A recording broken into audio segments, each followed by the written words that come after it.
बिस्मिल्लाहिर्रहमानिर्रहीम।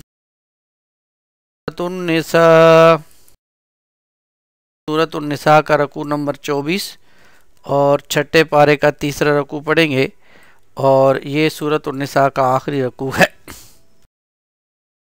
औज़ु बिल्लाहि मिनश शैतानिर रजीम। बिस्मिल्लाहिर्रहमानिर्रहीम।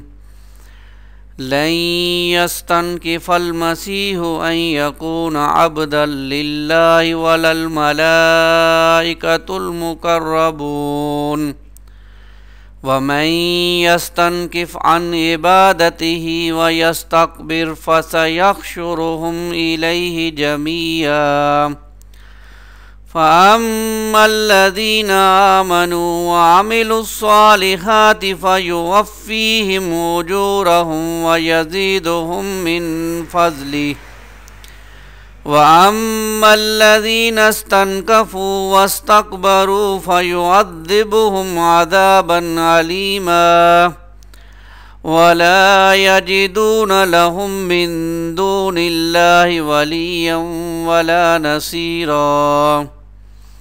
या अय्युहन्नासु क़द जाअकुम बुरहानुम मिर रब्बिकुम व अंज़लना इलैकुम नूरम मुबीना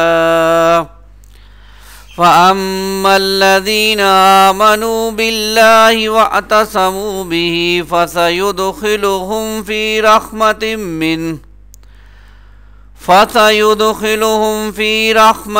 मिन्हु व फ़ज़लिन व यहदीहिम इलैहि सिरातम मुस्तकीमा।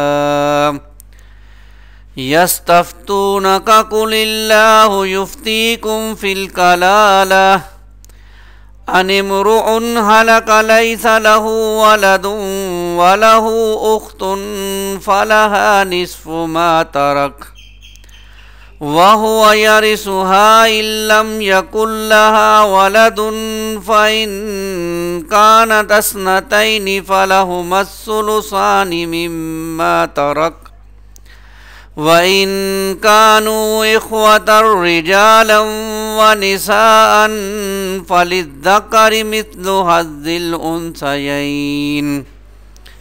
ज़ुबय्यिनुल्लाहु लकुम अन तज़िल्लू वल्लाहु बिकुल्लि शैइन अलीम। सदक़ल्लाहुल अज़ीम।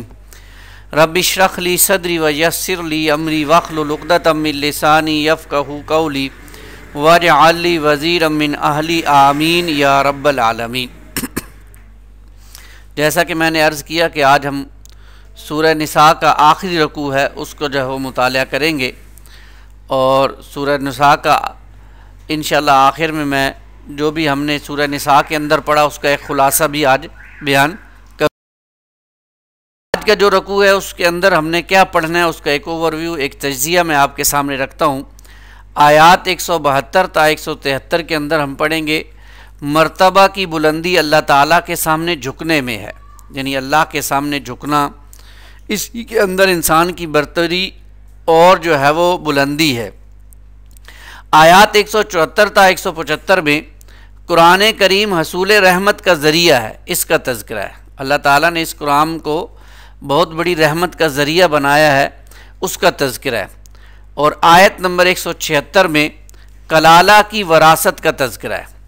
कलाला आपको मालूम है कि इस सूरत की सूरह निसा की आयत नंबर 11 और 12 में हमने वरासत के हवाले से कुछ अहकामात पढ़े थे, तो अब ये कलाला के हवाले से कुछ बातें वहाँ रह गई थी जो अब यहाँ पर इंशाअल्लाह हम पढ़ेंगे। इस मकाम पर अल्लाह का नाम लेकर एक सबसे पहले आयत नंबर 172 ता 173 की बुलंदी के बारे में बताया कि असल मर्तबा इंसान का बुलंद उस वक्त होता है जब इंसान अल्लाह के सामने झुकने वाला बन जाता है, अल्लाह को अपना रब और खालिक मान लेता है और उसके सामने झुकता है।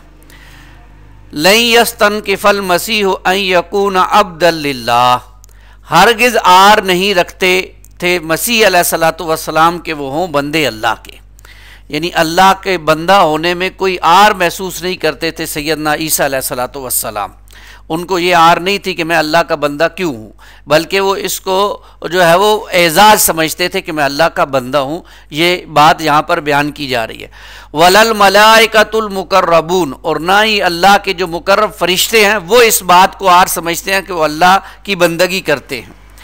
असल में यूँ समझिए कि इस आयत में जो इरशाद हुआ कि अल्लाह ताला के मुकर्रबीन उसके सामने झुकने और उसकी बंदगी करने में कोई आर महसूस नहीं करते, और अम्बिया खसूसन अम्बिया और अल्लाह के नेक बंदे यानी जिनको हम औलिया कहते हैं, वो ये बात जानते हैं कि अल्लाह ताला का बंदा होना आला दर्जे की सआदत और बाइज़्ज़त मकाम है, और अल्लाह ताला के सिवा किसी और की बंदगी करने में ज़िल्लत और रिसवाई है।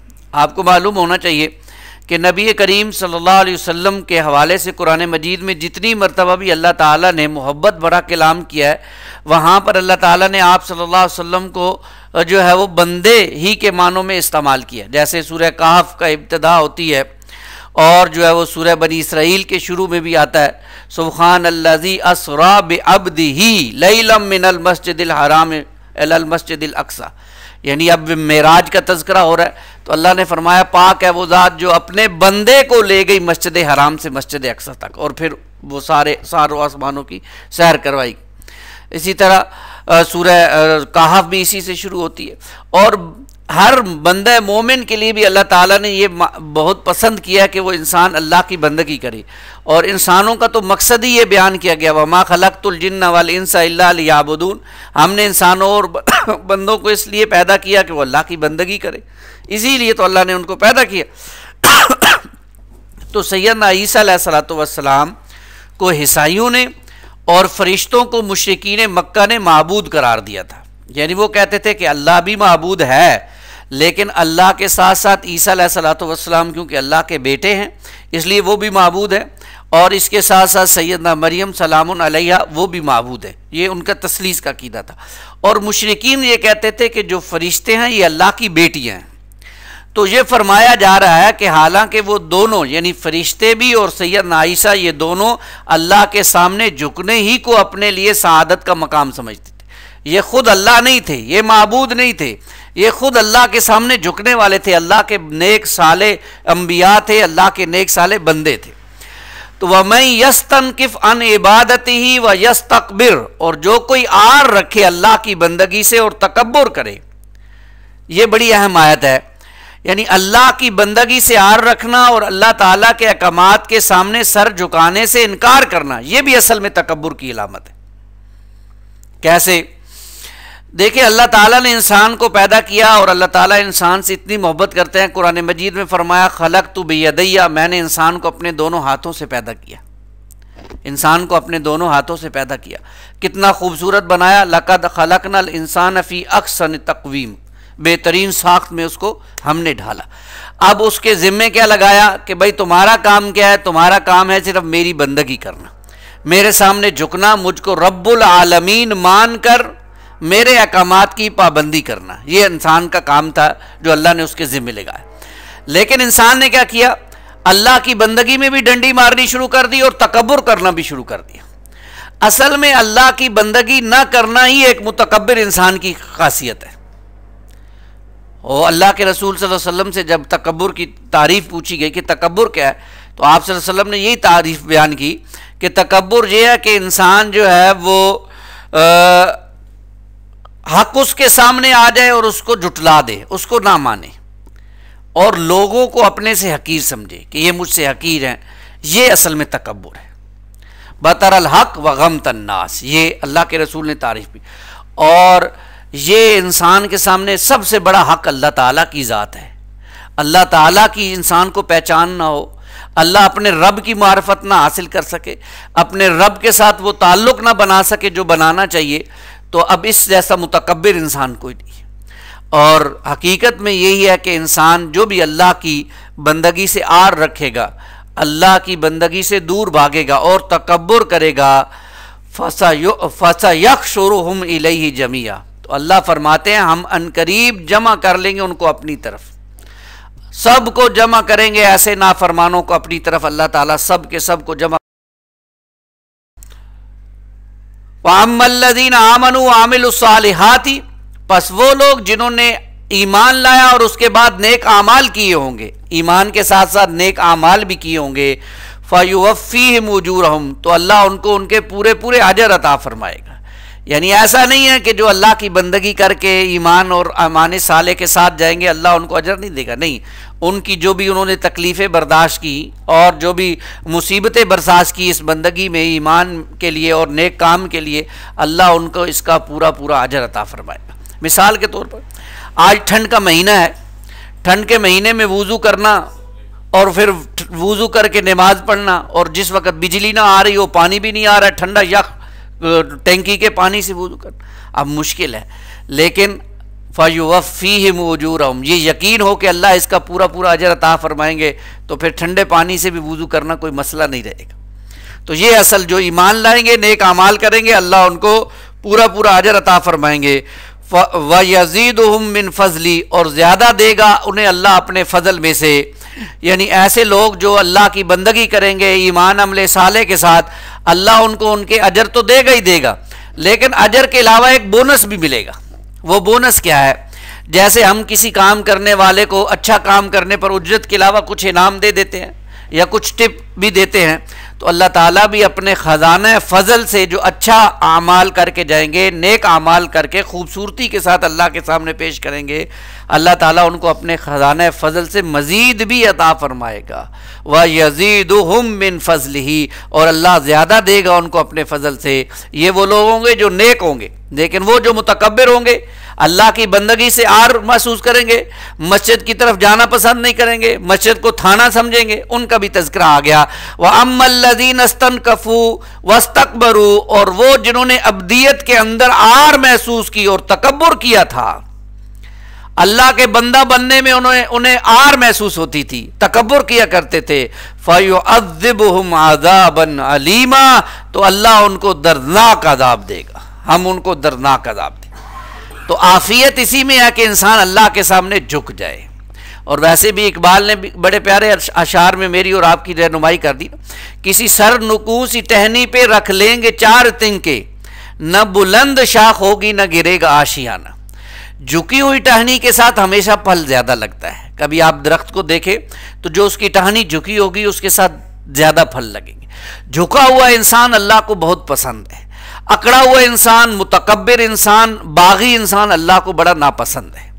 तो हमें झुकने वाला बनना है, और झुकने वाला क्या है कि इंसान अल्लाह की बंदगी करे, जो भी फ़राइज़ उस पर आयद होते हैं, नमाज, रोज़ा, हज, ज़कात, दीन की मेहनत, अल्लाह के दीन के गलबे की मेहनत, वो सब जितनी अल्लाह ने उसको तौफीक दिया उन सब कामों में हिस्सा ले, ये उसके लिए ज़रूरी है। अल्लाह ताला मुझे और आपको अपनी बंदगी खलूस के साथ अपनी बंदगी करने की तौफीक अता फरमाए। वला यजिदून लहुम मिन दूनिल्लाहि वलिय्यन वला नसीरा, और ये भी अब अंदाज़ा कीजिए कि ऐसे लोग जो मुतकब्बिर होंगे और अल्लाह की बंदगी से आर महसूस करेंगे, अल्लाह फरमाते हैं वो नहीं पाएंगे अपने लिए अल्लाह के सिवा कोई हामी और ना कोई मददगार। वहाँ ना कोई दोस्त होगा, ना कोई सिफारिश काम आएगी, और ना जो है वो जो भी उसने अपने तय समझ रखा था कुछ भी नहीं।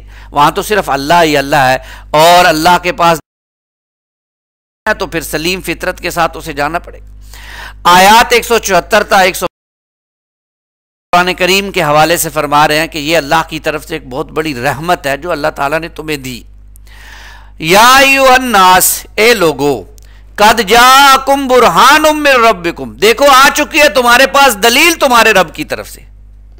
अब ये भी जरा नोट कीजिए, ये जो बुरहान का लफ्ज अल्लाह ने इस्तेमाल किया है, इससे दोनों चीजें मुराद हैं। एक मुराद इससे यह है कि यह कुरान मजीद है, और दूसरी मुराद यह है कि रसूलुल्लाह सल्लल्लाहु अलैहि वसल्लम है। दोनों ही तरफ इशारा हो सकता है। कुरान और मुहम्मद और रसूलुल्लाह सल्लल्लाहु अलैहि वसल्लम मिलकर भी बुरहान हो सकते हैं। कैसे कि कुरान भी हम तक किसने पहुंचाया? आका सल्लल्लाहु अलैहि वसल्लम ने, उनके जरिए हम तक पहुंचा ना कुरान मजीद भी। तो दोनों बुरहान है, यानी अल्लाह ने अपने रसूल को भी भेज दिया सल्लल्लाहु अलैहि वसल्लम, और उनके साथ साथ कुरान मजीद को भी भेज दिया। ये दोनों बुरहान यानी रोशन दलीलें हैं तुम्हारे पास। अब भी अगर तुम बंदगी इख्तियार ना करो, अल्लाह की तरफ रुजू ना करो, तो अब ये तो तुम्हारी अपनी बदनसीबी है। अल्लाह ने तो दो चीज़ें तुम्हारे पास भेज दी, रसूल भी भेज दिया और अपनी तरफ से किताब भी भेज दी। व अंज़लना इलैकुम नूरम मुबीना, अब यहां पर अलहदा से फरमाया हमने नाजिल कर दिया तुम्हारी तरफ वाज़े नूर। और यहां पर क्योंकि नूर के साथ अंज़लना का लफ्ज़ आया है तो इससे मुराद लाजमन कुरान मजीद है। और ये कुरान मजीद भी हमने तुम्हारी तरफ वाज़े तौर पर नाजिल किया। फ़अम्मल्लज़ीना आमनू, पस जो लोग ईमान लाएंगे बिल्लाहि, अल्लाह पर, वअतसमू बिही, तो इसके साथ चिमट जाएंगे, कुरान मजीद को मजबूती से पकड़ लेंगे, यानी उसके साथ चिमट जाएंगे। फसयुदखिलुहुम फी रहमतिम मिन्हु व फज़लिन, तो अनकरीब अल्लाह दाखिल करेगा उन्हें अपनी रहमत में और अपने फजल में। जो कुरान मजीद के साथ चिमट जाएंगे, जो रसूलुल्लाह सल्लल्लाहु अलैहि वसल्लम की तालीमात पर अमल करेंगे, अल्लाह इन लोगों को अपनी रहमत और अपने फजल में दाखिल फरमाएंगे। यानी अल्लाह के साथ चिमटने से भी मुराद ये भी ज़रा समझ लीजिए, वातसिमू जो आया इससे मुराद यह है कि इंसान अल्लाह की रस्सी के साथ चिमट जाए। और अल्लाह की रस्सी क्या है? ये कुरान मजीद है जो आज मेरे और आपके पास मौजूद है। इस कुरान मजीद के साथ चिमटना क्या है? कुरान मजीद के साथ चिमटना ये नहीं है कि कुरान मजीद को उठाकर इंसान सीने से लगा ले, इसका भी अजर है। कुरान अल्लाह का कलाम है, जब उसको सीने से लगाता है, उसको चूमता है, इस पर भी अजर मिलता है। अलबत्ता इससे आगे ये है कि इंसान कुरान मजीद के साथ न सिर्फ ज़बानी तौर पर बल्कि दिल से भी यकीन रखे कि यह अल्लाह का कलाम है। दिल का यकीन, ऐसा यकीन जैसा आज हमें यकीन है आग में हाथ डालेंगे हाथ जल जाएगा, मालूम है आग में हाथ डालेंगे हाथ जल जाएगा, इसलिए आग में हाथ नहीं डालते ना, यकीन है, मालूम है कि आग में हाथ डालेंगे। इससे भी ज्यादा यकीन कि कुरान अल्लाह का कलाम है। और अगर इतना यकीन हो जाए तो माजरत के साथ, क्या कभी हमारे घर में कुरान मजीद पर मट्टी की तह जमेगी? अगर ये यकीन हो जाए ये अल्लाह का कलाम नहीं, हम तो उससे गाफिल हैं, उससे बेपरवाह हुए बैठे। फिर यह कि इस कुरान पाक की बाकायदा रोजाना तिलावत करना, इसको मामूल बनाना कि रोजाना कुछ ना कुछ हिस्सा कुरान मजीद का तिलावत किया जाए, चाहे थोड़ा हो, 2 रकू, 3 रकू, 4 रकू, 5 रकू। अच्छा यह है कि इंसान एक पारा रोजाना तिलावत करे, और बहुत अच्छा यह है कि एक मंजिल रोजाना तिलावत करे। लेकिन जैसे दुनिया में हमारा मामला होता है ना कि बेहतर से बेहतरीन की तरफ हम जाते हैं, ऐसे ही दीन में भी हमारा मामला होना चाहिए कि बेहतर से बेहतरीन की तरफ जाए। गुड बेटर बेस्ट वाला मामला होना चाहिए ना यहां भी, कि इंसान आज अगर उसने 1 रकू पढ़ा है, कल 2 रकू पढ़े, फिर पारे पे आए, फिर मंजिल पे जाए, ये उसकी रूटीन बने, रोजाना इसकी तिलावत करना। मुझे बड़ी खुशी होती है जब मैं कभी सुबह फजर की नमाज पढ़ने जा रहा होता हूँ, तो यहाँ हमारी कॉलोनी में एक घर ऐसा है जहाँ पर बाकायदा उनके बच्चे उठते हैं और उनको बाहर से कोई ट्यूटर फजर के वक्त कुरान मजीद पढ़ाने आता है। और वो घर हमारी इस कॉलोनी में अहले तशय्यो का है। वो सवेरे सवेरे उनके घर वो बंदा आता है, मुझे कभी वो इधर मिलता है, कभी उनके घर में वो बैठा, बाहर आवाज़ आ रही होती है कुरान मजीद पढ़ाने, बाकी कोई आवाज़ नहीं आती। नमाज की कैफियत भी फजर में हमें मालूम है कि कैसी होती। तो बहरहाल फजर को अगर जल्दी उठेंगे तो कुछ कुरान मजीद की तिलावत मामूल बन जाएगी। तो कुरान मजीद की तिलावत भी रोज़ाना का मामूल बन जाए, इसकी भी कोशिश करना। फिर इससे आगे बढ़कर के इस कुरान मजीद को समझना भी है मेरे भाई, कि अल्लाह ताला ने इस कलाम पाक में मेरे और आपके लिए बयान क्या किया है। हमें पता तो चले ना कि कुरान मजीद मुझे और आपको कहता क्या है। मेरे लिए कुरान मजीद कहता है वफ़ी अनफुसिकुम, इसमें तुम्हारा जिक्र मौजूद है। अब मुझे कैसे पता चलेगा कि मेरा जिक्र मौजूद है जब मैं उसे समझूंगा नहीं? तो इसको समझने के लिए अपने औकात लगाना, अपने वक़्त को निकालना, ताकि कुरान मजीद को समझ कर पढ़ना आ जाए। फिर आगे इससे आगे बढ़कर इस कुरान पाक के इनफरादी अहकामात पर अमल करना। इनफरादी से मुराद जो मेरी और आपकी अपने अपने साथ ताल्लुक़ रखते हैं, हर इंसान के साथ। जैसे कुरान कहता है नमाज पढ़ो, तो हम सब ने नमाज पढ़नी है जिस पर नमाज फ़र्ज है। या कुरान कहता है रोज़ा रखो, तो रोज़ा रखना है जिस पर भी रोज़ा फ़र्ज है। कुरान कहता है ज़कात दो, अब जिस पर ज़कात फ़र्ज है उसने ज़कात देनी है। ये इनफरादी मामलात। लेकिन इसके कुछ इज्तमाई मामलात हैं, उनके नफाज की भी कोशिश करना। इज्तमाई कैसे? जैसे कुरान कहता है चोर का हाथ काट दो। अब हाथ कैसे काटेंगे? मैं और आप इनफरादी तौर पर तो नहीं काट सकते जब तक ऊपर अल्लाह का निज़ाम नहीं होगा, यानी दीन गालिब नहीं होगा उस वक्त तक। तो हम उस अल्लाह के दीन के गलबे की कोशिश तो कर सकते हैं, उसकी मेहनत तो कर सकते हैं, अपनी सलाहियतें लगा सकते हैं, उसकी कोशिश करना। और आखिरी बात ये कुरान मजीद के साथ चिमटने से मुराद ये है, इस कुरान मजीद की तालीमात को आम करना। उसकी एक ये भी सूरत है जो आज हम ये दरसे कुरान की सूरत में बैठे हैं। कुरान मजीद की तालीमात लोगों तक आम हो, पहुँचे।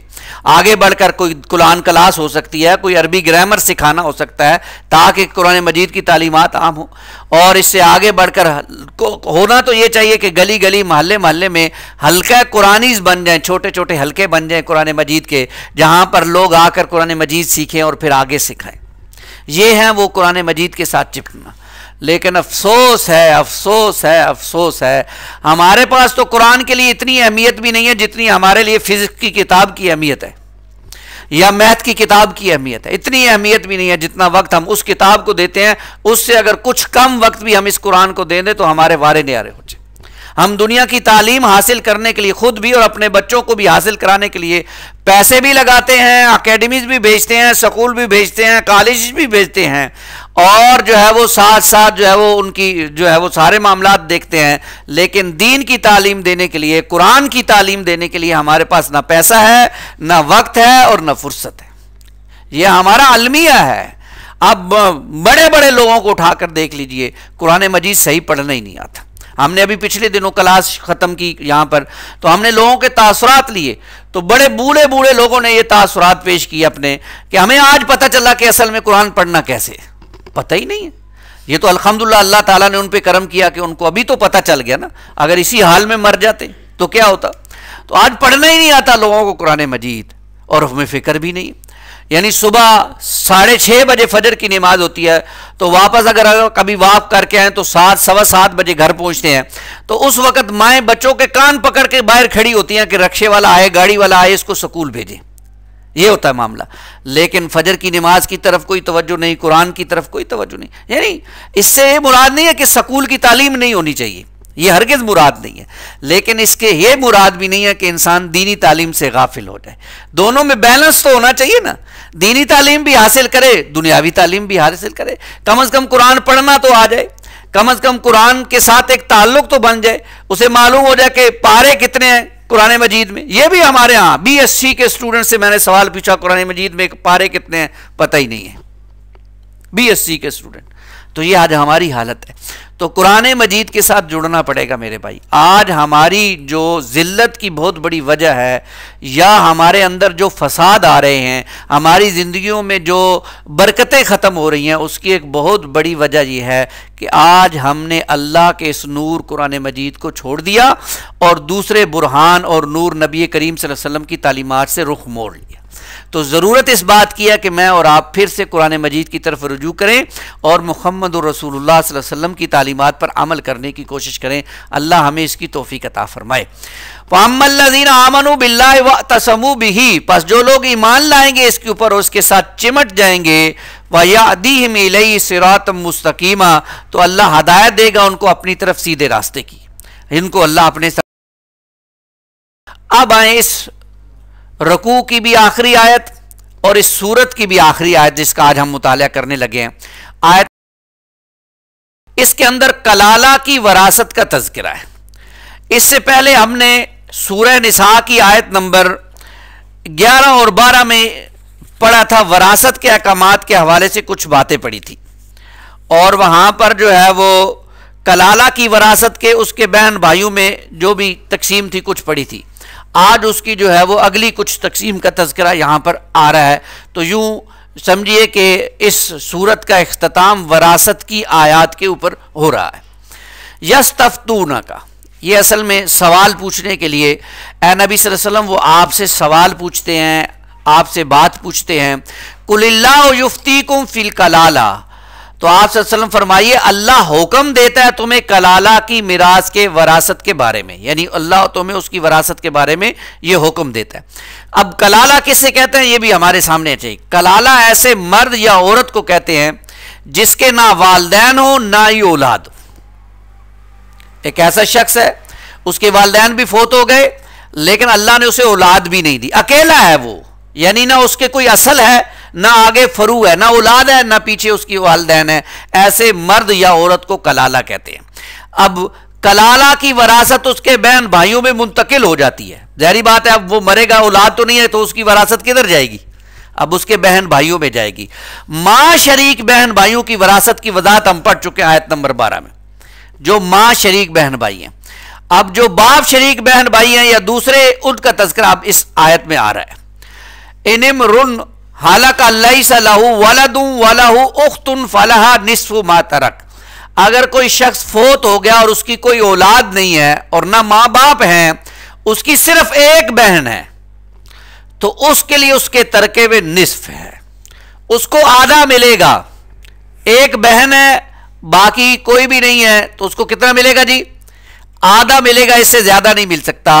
यानी वो मैयत जिसकी औलाद भी नहीं है, वालिदैन भी नहीं है, सिर्फ एक बहन है, तो उसको आधा निस्फ हिस्सा मिलेगा। वाह यारिसुहा इल्लम यकुल लहा वलद, और वो वारिस होगा अपनी बहन के कुल तड़के का अगर ना हो उसकी बहन की कोई औलाद। आप देखें, दो बड़ी अहम बातें हैं। मर्द फोत हो गया, उसकी एक ही बहन है, उसको आधा मिलेगा, जो बाकी आधा बच गया वो रिश्तेदारों में तकसीम हो जाएगा, चाचे हैं, मामे हैं, वो उनमें तकसीम हो जाएगा।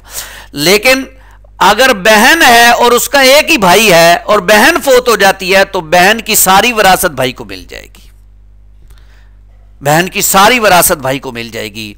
यानी मैयत जिसकी औलाद भी नहीं है, वालिदैन भी नहीं है, सिर्फ एक भाई है, तो उसकी बहन की सारी विरासत उसको मिलेगी। फ़इन कान तस्नतैनी फलहुमा सुलुसान मिम्मा तरक, और फिर अगर दो या दो से ज्यादा बहनें हैं तो वो तरके में 2/3 की हकदार होगी। यानी पहले तो एक बहन का तज़किरा आ गया, अब अगर दो बहनें हैं या दो से ज्यादा हैं तो वो 2/3 की हकदार हैं। यानी जिस मैयत की औलाद भी नहीं है, वालिदैन भी नहीं है, और बहनें 2 या 2 से ज्यादा हैं, तो वो 2/3 की हकदार होंगी उसके अंदर। वाइन कानु इख्वतर रिजालम व निसान, और अगर वो हों कई बहन भाई यानी मर्द और औरतें, फलिस ज़कर मिस्लु हज़्ज़िल उन्सयैन, तो मर्द और के लिए 2 औरतों के हिस्से के बराबर होगा। ये भी अब मसला हमारे सामने आ गया कि अगर मरने वाला उसकी जो है वो कई बहन भाई हैं, तो अब मर्द को 2 औरतों के हिस्से के बराबर मिलेगा, बाकी उसी तरतीब से तकसीम हो जाएगा जो हम पढ़ चुके हैं।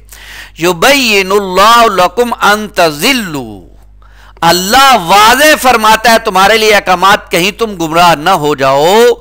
वल्लाहु बिकुल्लि शैइन अलीम, और अल्लाह हर चीज का खूब जानने वाला है।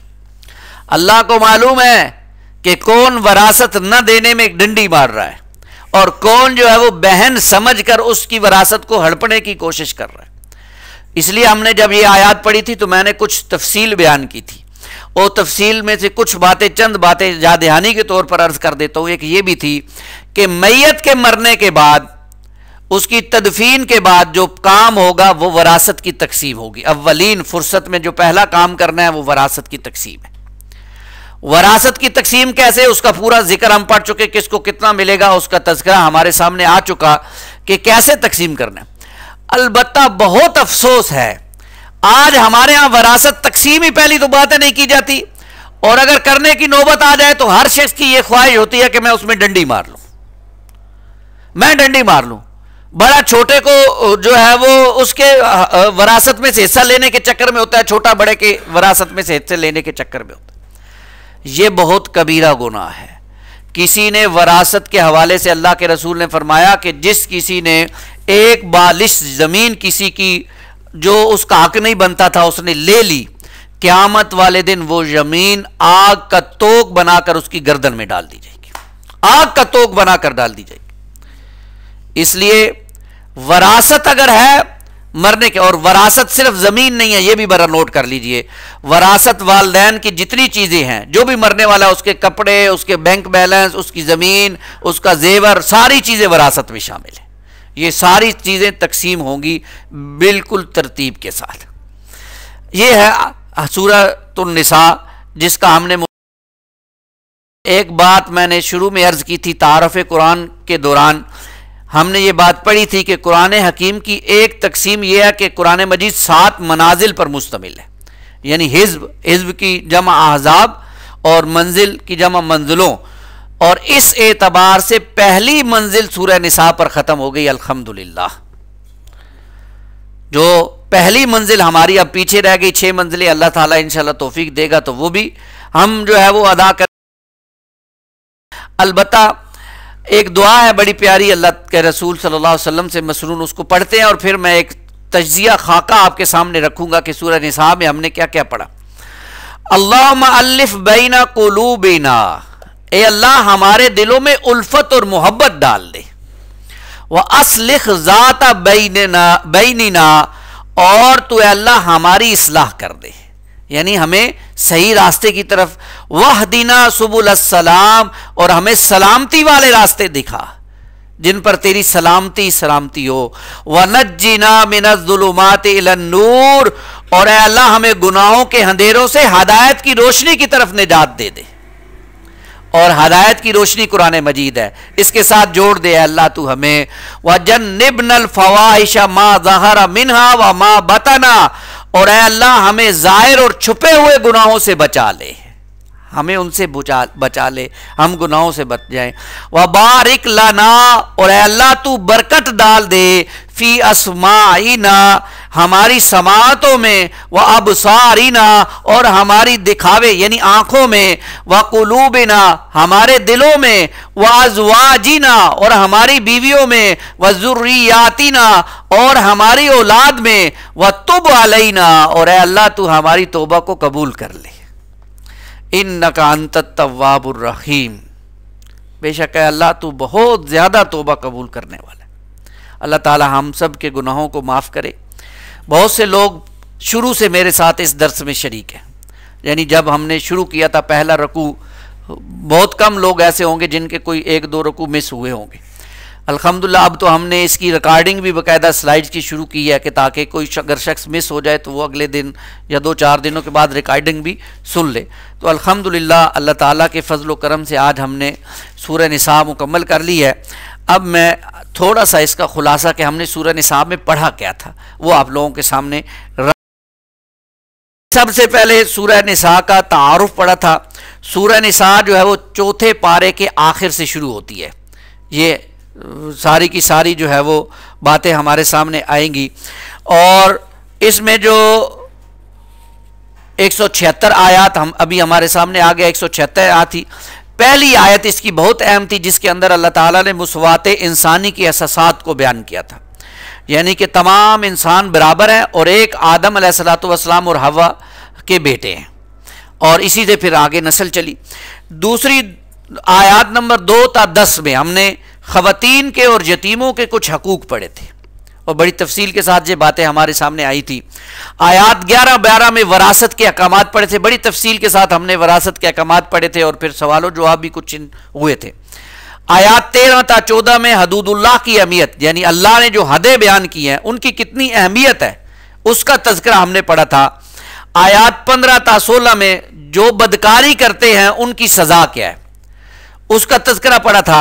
आयत 17 ता 18 में तौबा का बयान पढ़ा था कि सच्ची तौबा क्या है, और हमने पढ़ा था कि सच्ची तौबा यह है कि इंसान गुनाह पर हकीकी निदामत महसूस करे, आइंदा गुनाह करने का ना करने का अहद करे, गुनाह को अमलन छोड़ दे, और अगर किसी बंदे के साथ कोई ज्यादती किया तो उससे माफ करवा ले। ये तौबा तब सच्ची तौबा होगी। फिर इसके बाद हमने आयत 19 ता 21 में खवातीन के हकूक पढ़े थे, खवातीन के हकूक पढ़े, और आयत 22 ता 25 में किन खवातीन से निकाह हराम है उनकी एक पूरी लिस्ट अल्लाह ने दी थी, उसको जो है वो हमने पढ़ा था कि इन खवातीन से इंसान का कभी भी निकाह नहीं हो सकता। इसके बाद फिर 6ठा पारा शुरू हो गया था, 5वां पारा शुरू हो गया था, और 5वें पारे में जो 5वें पारे की पहली आयत थी वो सूरह निसा की आयत नंबर 26 थी। 26 ता 28 में हमने अल्लाह की जो शरीयत है, ये अल्लाह की रहमत का मज़र है, इसका तज़किरा पड़ा था, और आयत 29 ता 30 में अल्लाह ताला ने हर इंसान के माल और जान को दूसरे पर हराम करार दिया है, इसका तज़किरा पड़ा था। आयत नंबर 31 में बड़े बड़े गुनाहों से बचने का कहा गया, तो अल्लाह ने फरमाया अल्लाह छोटे छोटे गुनाह तुम्हारे वैसे ही माफ कर देगा, तुम बड़े बड़े कबीरा कबीरा गुनाहों से बचोगे, अल्लाह छोटे छोटे गुनाहों को वैसे ही माफ कर देंगे। आयत नंबर 32 में हसद मत करो, इसकी तलकीन की गई कि हसद से बचना है। आयत नंबर 33 में जो बंदा हकदार है, जिसका हक है, उसको हक लौटाने की तलकीन की गई। आयत नंबर 34 और 35 में नेक बीवी का तज़किरा था जो अपने शोहर की ताबेदार होती है, उसका तज़किरा हमने पढ़ा था। और एक हदीस भी पढ़ी थी कि जो नेक औरत अपने खामन की ख्वाहिश को खुश रखे, उसको उसकी ख्वाहिशात को पूरा करे, उसका कहना माने और उसकी जो अब फ़राइज़ अदा करे, अल्लाह ताला उसको जन्नत में दाखिल कर देंगे।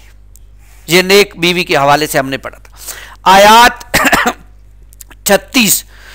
36 था, 38 में हमने पढ़ा था इस्लाम की मुआशरती तालीमात का एक खुलासा पढ़ा था। वो जो इब्ने अब्बास की 10 कमांडमेंट ऑफ तौरात थी, उनका एक खुलासा पढ़ा था हमने। आयात 41 था 42 में अल्लाह के रसूल सल्लल्लाहु अलैहि वसल्लम की अपनी उम्मत के खिलाफ जो गवाही, और वो गवाही क़यामत वाले दिन, उसका तज़किरा पढ़ा था, जिस आयत पर अल्लाह के रसूल ने रोना शुरू कर दिया था। आयत नंबर 43 में शराब के हवाले से दूसरा हुक्म आया था, उसको पढ़ा था। आयत नंबर 44 से 47 में यहूद की घटिया हरकतों का बयान था, यानी अल्लाह ने उनको कहा था समेना व आता ना कहना, लेकिन वो समेना व असैना कहते थे, इसका तज़किरा हमने पढ़ा था। आयत नंबर 48 में शिर्क एक नाकाबिले माफी जुर्म है, उसका तज़किरा पढ़ा था। आयत 49 था 55 में यहूद के मजीद जराइम पड़े थे। जो उनके जराइम थे, क्या जराइम थे? अल्लाह की नेमतों का शुक्र नहीं अदा करते थे, और अल्लाह ताला ने उनके अंदर जो अंबिया भेजे थे, अंबिया को वो कत्ल कर देते थे, ये उनके जराइम थे। आयत नंबर 56 में जहन्नम में जली हुई खाल को नई खाल से बदल दिया जाएगा, इसका तज़किरा पड़ा था। यानी जहन्नम में अबदी मौत नहीं है, बंदे की खाल जल जाएगी, उसको दोबारा उसको दे दिया जाएगा। आयत नंबर 57 में अहले जन्नत का दायमी सायों में होने का तज़किरा पड़ा था कि अहले जन्नत दायमी सायों में होंगे। आयत नंबर 57 से 59 में इस्लाम के 2 सियासी असूल पड़े थे, 3 बल्कि।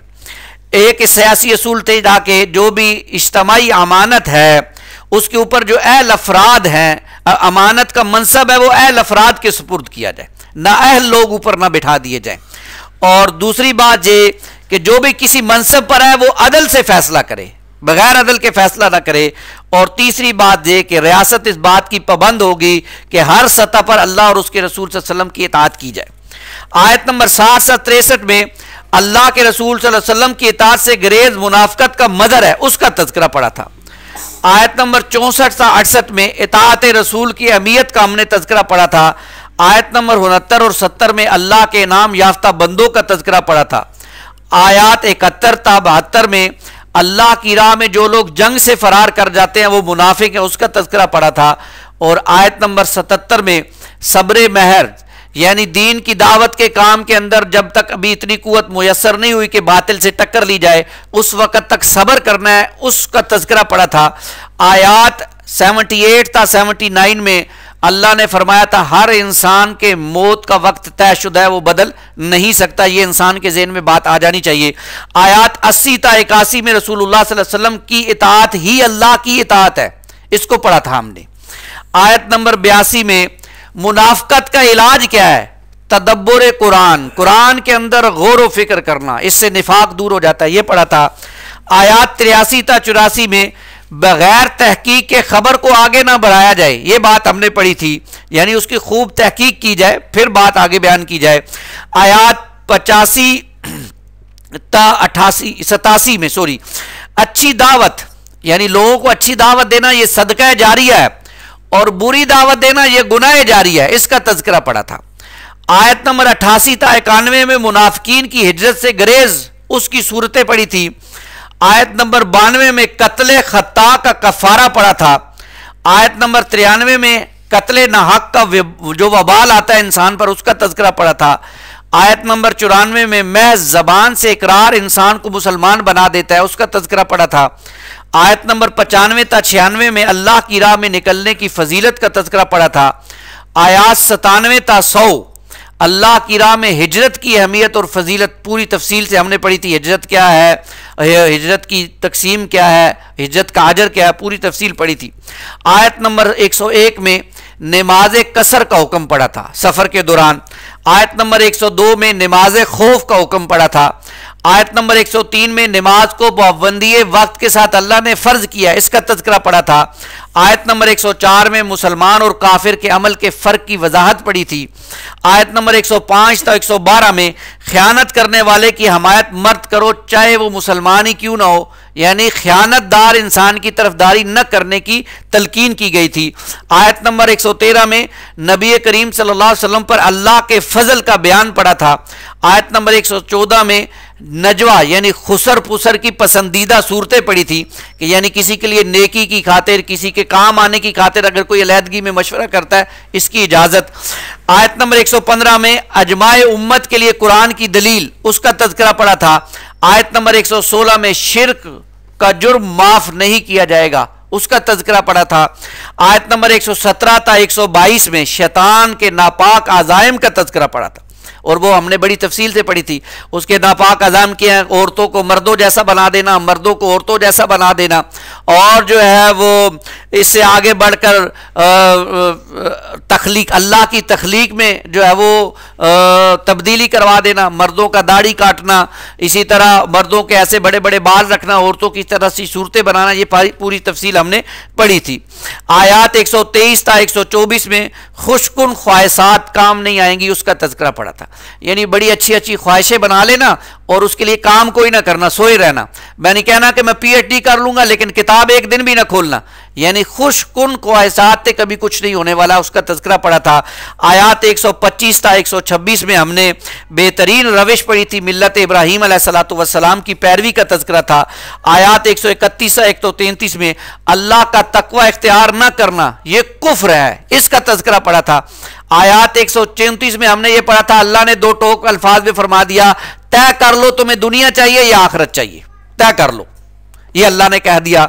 आयत नंबर 135 में हमने अदल करो चाहे अपनों के खिलाफ ही क्यों ना जाए, इस बारे में बड़ी अहम हदायत पड़ी थी। आयत नंबर 136 में ईमान हकीकी हासिल करने की तलकीन की गई थी। आयत नंबर 137 था 138 में ईमान और कुफ्र के दरमियान बातनी कशमकश का तज़किरा था। आयत नंबर 139 में काफिरों से दोस्ती करने वाले मुनाफिक हैं, उसका तज़किरा पड़ा था। आयत नंबर 140 में शायर दीन की तौहीन मत बर्दाश्त करो, किसी जगह पर अल्लाह के शायर की तौहीन की जा रही हो तो अपना गुस्सा दिखाओ। आयात 141 था 143 में मुनाफिकों की कुछ रवशें पड़ी थी हमने, और वो क्या थी कि बैक वक्त काफरों से भी रखते हैं, मोमिनों से भी बना के रखते हैं, दोनों तरफ, ताकि फायदे मिल जाए कहीं ना कहीं से।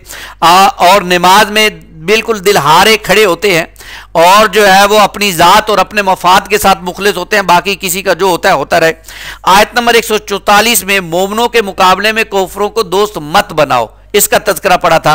आयत नंबर 145 था 146 में मुनाफिकीन जहन्नम के सबसे निचले हिस्से में होंगे, इसका तज़किरा पड़ा था। आयत नंबर 147 था 148 में हमने पढ़ा था मजलूमों की आहों से शिस्कियों से बचो।